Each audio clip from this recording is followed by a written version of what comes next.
Hi guys, Rashid here from IU Media. Today I'm with an interesting guest, Mr. David Barrett. Now Mr. Barrett is an engineer by profession. Yes. And he has been an engineer for some time. I was going to work on a project with Mr. Barrett and we discussed a project, and that's how we met. Yeah. Now, Mr. Barrett is going to go through his career, how he got into engineering and how he developed as an engineer and some of the products that you worked on, please. Yes. So if you can, the reason why I speak to specialists like yourself is just to give the audience an idea of how to build a career, how yes. And from someone like yourself, if it's ideal just to find out interesting points about high profile jobs like engineering, It's a vital job, isn't it? It is, yes, yes. And especially in the product development space, isn't it? So yes. As any product that people are developing or that you need to develop, you always have to have an engineer doing some work to it, isn't it? Yes. Building it, manufacturing it. So if you want to start with how you got into it, I mean, it would have been like some time ago, I'm guessing. Right, it's a little while ago. Yeah. So what interesting thing have you worked on or manufactured, developed? A really great positive time in my employment was when I worked for the old Farnell manufacturing group. Farnell, yeah. In Leeds there's a great big component distributor called Farnell Components, and they're big and great and part of Avnet now, but in the old days, from the mid-60s until... So do they get bought out? Well, globalisation got them, but they did get bought out. Yeah. So what you're saying is they don't manufacture or produce? No, they don't. No. I mean, Farnell had a manufacturing division which was in Wetherby, Burbridge, Harpenden, Paris and Milan. No, the manufacturing was done in Burbridge, Knaresborough, Wetherby, Bishop Auckland, and they made instruments for schools and colleges, for electronics labs, but primarily they were a big manufacturer of switch mode power supplies for infrastructure projects like computers and telecoms, for the military sometimes. But there were some good projects there, and I would do variants or special power supplies. I worked for a man called Paul Kerry, a great guy to work for was Paul, very tolerant, very mild-mannered, and I worked for Paul and developed special power supplies. Special power supplies? Well, you see, the company would design standard power supplies, right. As in, you want 5 volts, 120 amps, 600 watts, well, we'll give you this brick that does it, but hang on, nobody really wants that because they want something to run their computer. Yeah. A big industrial computer in that day.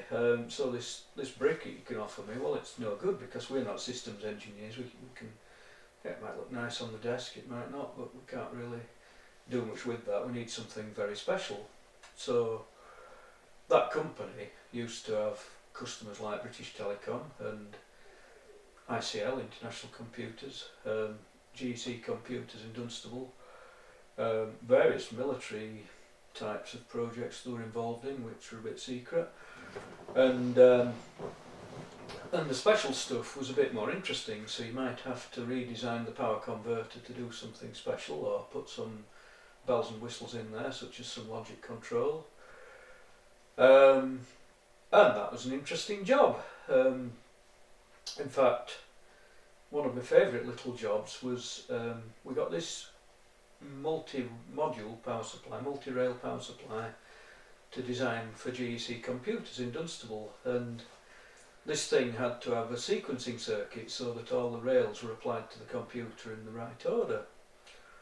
I thought, oh, well, don't exactly know how to do that. I haven't really done microprocessors at college and they're a bit expensive anyhow, and in fact I hit on a way of doing that simply with combinational logic chips and or not, and or inverter gates, timers, and I suppose that came from an intuition of as a teenager, I'd been curious about how washing machines went wrong, and and I tried to understand how they work. And did you find out? yeah, you can kind of understand how they work, and Yeah. they work in a peculiar way where. So we can say thanks to you, we have a huge power supply then. Because Yeah, well, I'm guessing they had global distribution after from this product. Oh well, I mean the specials. No, not really. The specials weren't. Did it take off? It did well for the company, did- but you see, yes, it did do well. It Did you have a design pattern, or the company would have had a design pattern on it? Well, not necessarily. You see, No? there are various forms of design, and most people are aware of consumer electronics, and you might patent that. And for modern day consumer electronics, you want very well engineered product, of course, that's zero defect. You've got many of the same type of design, so you can afford to invest a vast amount of time in qualifying the design, calculating the reliability, measuring the stresses on every component. But in those days we had less computers. Many of Farnell's specials customers were industrial low volume customers. Of course we engineered these designs carefully, the product worked, but in the main it was limited volume industrial electronics for a particular industrial application. Nobody on the street was very specialist, of course. It was fairly specialised, and Yeah. nobody on the street was going to buy one, so it was engineers selling to other engineers, computer engineers. Yeah. But yes, I mean any kind of laboratory instruments might also come into that category. But what did we have? You know, we had a customer with a need. There'd certainly be a time to market goal for that. Develop the product. Yes. Did you find the problem first, or develop the product first and then? There was a written specification. There were other people on the team. I was simply the man who designed the logic sequencer Of course. and some of the power supply modules. At that time I worked for a senior engineer, a project leader called Peter Hodgson, who was down to earth. Who came up with the idea generation then? One of the project managers? Oh, no, the concept was given to us in a written document from GEC Computers. Okay. So that specified what the system should do. And then you had a light bulb moment Well, as then soon as you saw the concept. Well, I looked at this specification and I thought, help! You know, can I understand this? And I remember doing crazy things like... You have to work out, right, how do I build this? Okay, Oh. what components do we need? Oh, this was so crazy that I got a pair of scissors and some coloured pencils and a photocopier, and I photocopied the bits of the spec that I needed and threw away the rest, and stuck it all together and coloured it in, went over it time and time again until I understood what they actually wanted, because it was fairly complicated. And then I'd design a bit. Well, Are we talking days or weeks? It took a few weeks to design this. Yeah. I mean, like, you know, where you were baffled. Oh no, not days to be baffled, Yeah, but to actually Getting- design the thing. Yeah. Oh yeah, that would have took months, isn't it? Yeah, of course. Not months, but having got what they wanted, then Understanding the requirements fully, yeah.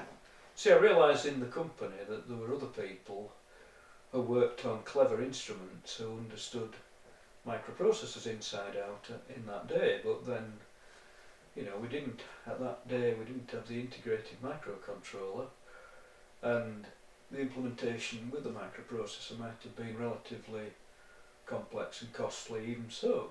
But I remember going to see the people in the instruments division and having a little conversation about it, and I also had a conversation with various representatives, various applications people who'd come in from companies. But it became evident to me that I could design this thing with fairly simple logic chips, and So you innovated the way the initial plan. So the initial plan was to produce this with different components, well, I sketched out a circuit based on a popular. and then you decided to go with the microprocessors instead. No, I didn't go with the micros. I didn't at that time have experience, and also I saw that you could implement this with something like 4000 series CMOS chips, which were easier for me to get my head around. Now, I must say, to this day, there are people of my age who are quite comfortable with that kind of hardwired logic Uh-huh. and they might have never gone into macros very much. Some would, some wouldn't, and it depends whether they were primarily analog and power engineers or whether their remit was in fact to design control systems. But anyhow... And yours was in the control systems as well, wasn't it? Well, I did, yes, I did. But I looked at this thing, I managed to design it with logic chips and bits of timers and stuff, and I'd design a bit and then go and build it and test it, and I'd make sure it all worked, and the spec defined to us by the customer, GC Computers, was quite a clever thing really, because not only had the unit got to up sequence these power rails and down sequence them in the right order, but it had an allowable time in which to up sequence it, and it had to remember if any of the rails failed and then shut off the others, and it did so with a number of LEDs. So you've got to bear in mind that this... You had a number of LEDs? Well, there was an LED readout, just lamps really, shall we say, Right. and that would tell you if the rails were running, and if the thing had shut down due to a failure, it would tell you which rails had been running. That would have been costly back then, wasn't it? Well, it took a bit of thinking about. Yeah. The logic chips weren't expensive. There was No. 16 pence a piece with 4 gates in each. So in terms of the project cost, was it expensive for the company to fund? I don't think the cost of my time was a prohibitive factor. It might have taken a few weeks. The whole, in regards to the components, manufacturing, all of that stuff. Would you say in the region of 100,000, 500,000? Oh, I don't know much about the business side of it really, but just from an estimate. At that time, you see, I didn't get too involved in the business, but yes, I can definitely say it was an expensive project. It was a profitable project. That was the thing. But the problem with that company and projects at that time is that for that type of industrial project, few customers wanted to pay for any engineering up front. The so-called NRE, the non-recurrent engineering. So I could imagine, yeah. we would leave the business department, the salespeople, to negotiate margins and stuff, and later on I worked in that department, in a costings department, much later on, but it has to be said, if you're going to give your customer the NRE, then you don't need too many such projects to fail, as in not result in any orders. Just for the viewers, can you, NRE stands for? Non-recurrent engineering, in other words, the development cost. So you need to recover that NRE, and we would say it was by amortising it into the volume of products to be made, but you need a reasonable prospect of gaining enough orders to cover all of your upfront engineering costs and make some profit. And of course, when you get into a proper costing model for charging this stuff, you've got to build in margins for all of the overheads in that business, including the sales team who have to go out and try and get the orders. Yes. But yes, that, in any event, at that time in my life, that was a good positive project. It worked. Using that technology though, you have to bear in mind that if you want to change, well, if you need to change the functionality, you've got to change the wiring. Yeah, and that could be a bit more time consuming, I guess. Well, it might mean that you have to redesign the circuit board, which could be expensive, you see. But another interesting thing at that particular time, in the early 1980s, circuit boards tended to be designed by hand, 2-to-1, twice as big as they should be, on drafting film with black crepe tape. And this particular board that we did in this GC Computers project was the first one where I think we'd contracted out at that time to a company that used computer-aided design to do the circuit board because it was early.